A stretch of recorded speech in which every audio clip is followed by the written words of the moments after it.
Do not make this mistake. There are many property investors who fail to account for the true cost of owning an investment property.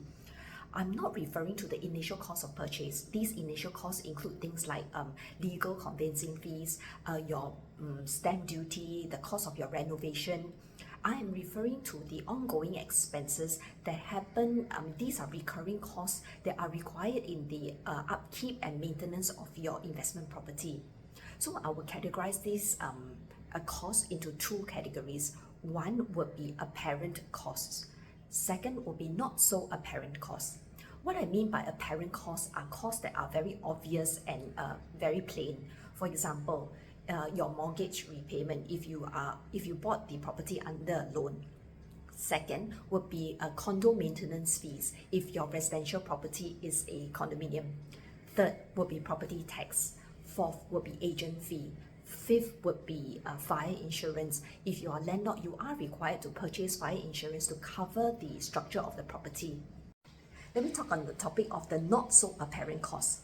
Number one on the list would be items above the minor repair clause. If you notice in tenancy agreements, there's usually a clause that talks about minor repairs. Anything below the minor repair limit will be borne by the tenant. Anything in excess of that, the excess amount is borne by the landlord. For example, a bill to repair a branded toilet bowl pump comes up to $300. If your minor repair limit is $150, the first $150 is borne by the tenant. The remaining $150 is then borne by the landlord. So many landlords forget to account for these costs. Obviously, it's not possible for you to know in advance what may break down, but it's good for you to have a rough estimate as a little buffer in case of such items that occur. The second cost that might occur will be items relating to air cons. In tenancy agreements, usually repairs and replacement of aircon parts are solely 100% under the landlord.